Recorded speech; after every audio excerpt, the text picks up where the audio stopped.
This team sucks. I mean, Karis LeVert had a great game. He almost had 30 points. Justin Holiday was hitting shots. It's the best Justin Holiday's played in a really long time. Sabonis was decent. Miles was still able to be okay. He got into foul trouble, which was kind of stupid. Dwayne Washington Jr. played nicely. I mean, it would have been nice if he hit some of his threes, but he was still scoring decently and playing good defense. Off the bench, Torrey Craig was playing good defense. O'Shea Brissett was playing good defense. They both scored on the interior and struggled on the perimeter. Kiefer Sykes got his first NBA points. And the guys played good. We just couldn't close it out. Yeah, there might have been a few questionable calls here and there, but we need to close that out. We need to play better defense at the end. We need to make those open layups at the end. Get those putbacks in. Make our threes. That's what killed us in this one.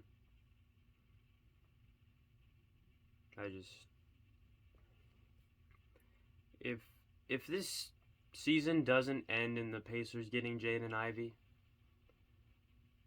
I'm going to be really disappointed because I don't want all of this pain just to be for nothing. I'd like there to be like a goal at the end. That goal kind of being having a good draft pick and getting a good player. I feel like that's supposed to be the reward for all of this terrible basketball, is getting a good player.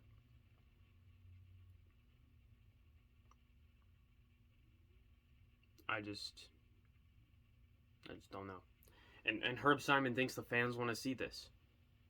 The guy says, if I don't want to see a rebuild, the fans don't want to see a rebuild. I want to know what crack he's smoking. I want the drugs that he's on. Because I think it's pretty evident that the fans don't want to see this garbage. See this garbage 2 or 3 times a week.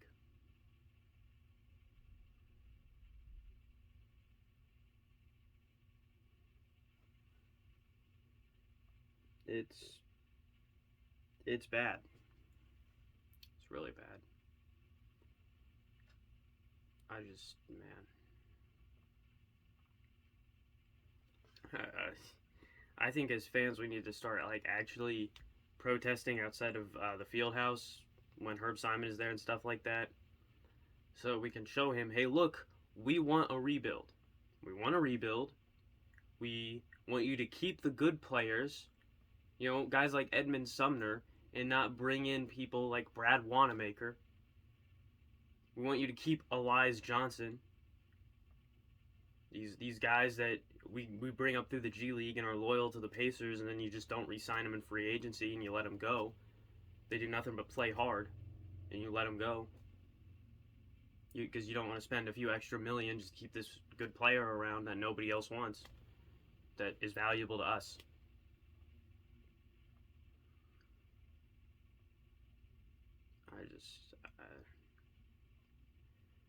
Ownership's out of touch. The front office needs to trade Sabonis, because we should keep Miles out of the two, because Miles is more valuable to the team. The front office isn't willing to make moves. The ownership isn't willing to spend money. They just think that the fans deserve to see this. These games either end in heartbreak or it's a blowout.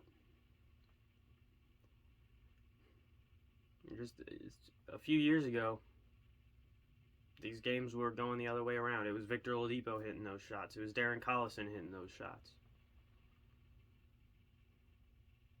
I remember back when we'd be down by 20 at halftime, and I was just, it's no big deal, because we came back from 20, 25 point leads in a quarter with Victor Oladipo and Thad Young and Miles and Darren Collison and Bojan Bogdanovic.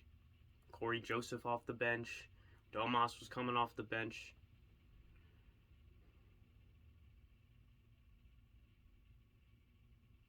I miss that. I miss that. Now we can't even come back from a 10-point lead. A 10-point lead's like a death sentence now. A 20-point lead might as well just forfeit the game.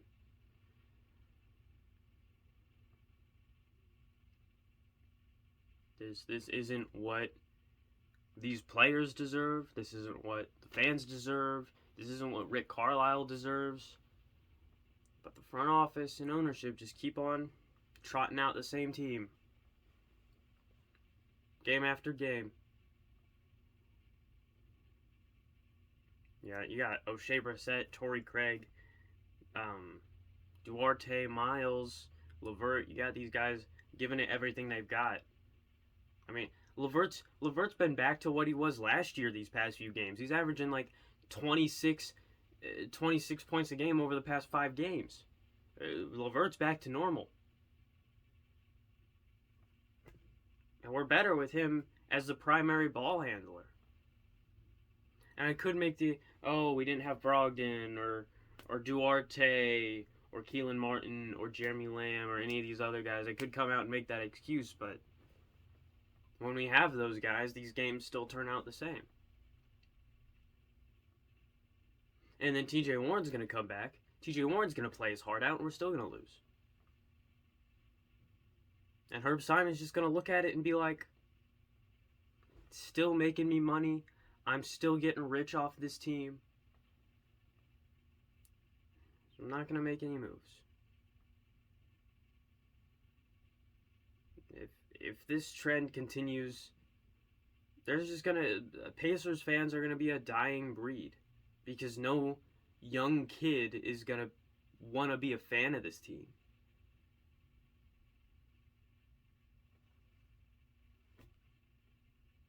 I mean, the Pacers still have a great fan base. The only reason there aren't fans at the game is because this team sucks. And the fan base expects more. But you think like a 5-year-old kid is going to watch this team and be like, yeah, I want to be a Pacers fan. If Herb Simon keeps on going this direction, the fan base is going to get smaller. The revenue is going to get smaller. The NBA is going to want to move the team. Jim Irsay, please buy the team, Jim. Please. Save us, Jim Irsay. Save us. Please. Please, Jim Irsay. I'll freaking give you all the money I have. All $20 in my bank account.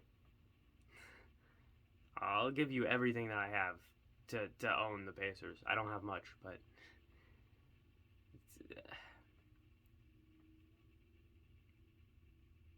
it just isn't.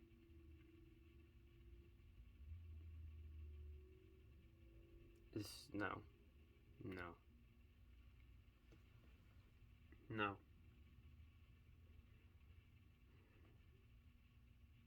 See you guys next time. As always, I'm not funny, and as a Pacers fan, this is just what you sign up for, I guess. Herb Simon being a cheap old bastard.